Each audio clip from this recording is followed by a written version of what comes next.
Do you remember Rags to Riches?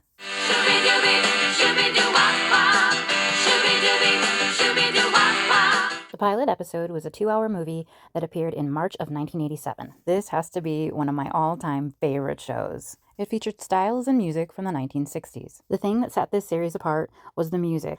Every episode would feature a song from the 1960s with rewritten lyrics. Okay, now let's go over the premise of the show. Joseph Bologna plays Nick Foley. Nick is a self-made millionaire who needs to find something to improve his image for a merger. What's wrong with my image? Says he doesn't want Baldwin Family Products in business with a moral reprobate. Meanwhile, across town, these 6 orphans are going to be homeless because their orphanage is shutting down. Closing Its Doors by Tim Oakley of The Herald. Give me a dime. I gotta make a phone call. To who? Tim Oakley of The Herald. You said something unexpected, something unorthodox. You want me to bring 6 girls into my house? For a few weeks, just till we clinch the deal. So the girls get to come live in this giant mansion. Know what you like. Chantilly lace and an open space with swimming pools and fancy jewels. A cellar full of wines and a limo that shines.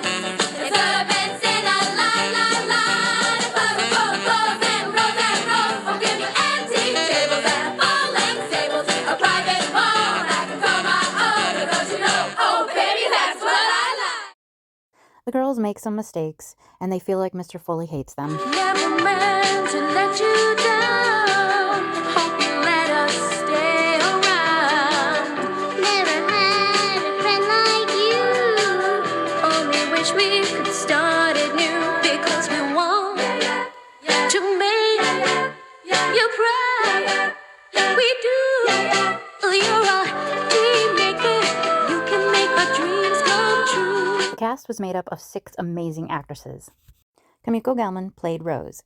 She was the one who had it all together, and also the one who watched over everyone else. Rose's style was definitely more 1980s. She wore oversized suit jackets and lots of layered jewelry. Tisha Campbell played Marva. She was the entrepreneur of the group. She wanted to learn everything she could from Mr. Foley. Out of all the girls, Marva embodied the style of the 1960s better than anyone. Heather McAdam played Nina. Nina was rough around the edges, and it seemed like she'd had a very tough life. When the show went into full production, Nina was the character that they removed. They explained it by saying that she had reunited with her birth mom. Bridget Michelle played Diane. Diane was my favorite character on the show. She was the dreamer who loved fancy things, and I think her style was a good mixture of 1980s and 1960s.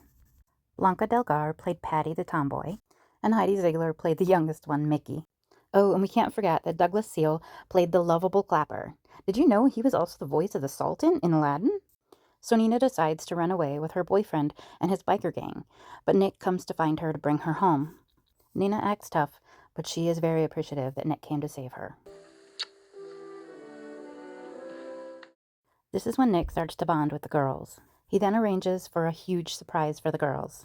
He arranges for their favorite group, the Delights, to perform a concert just for them. The Dynamite Dynamic Delights!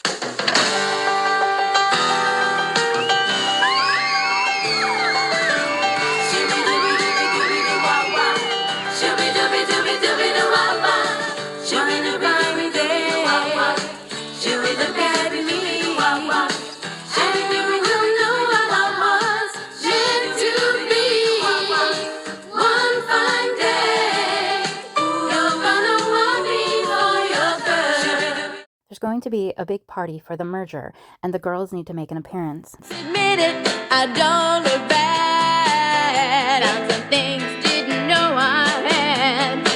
We look so good, there'll be no one hotter. And that includes your darling Carlotta.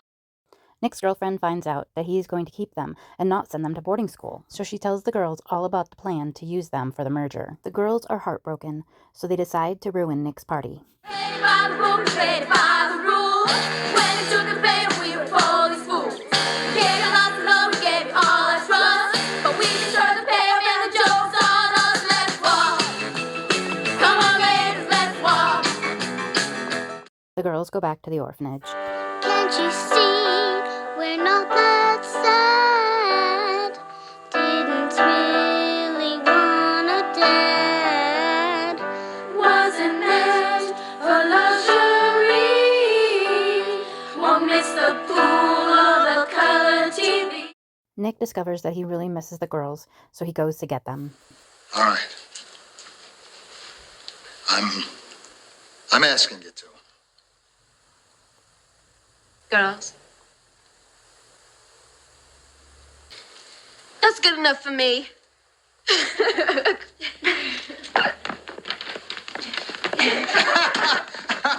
The series picks up right where the movie ended. Every episode is filled with songs that revolve around the subject of the episode. There were 21 one-hour episodes created. You can occasionally find the DVD on Amazon for about $40 or $50, and some episodes do exist on YouTube. Thanks so much for watching. Let me know if you remember this show, and I'll talk to you guys later. Bye!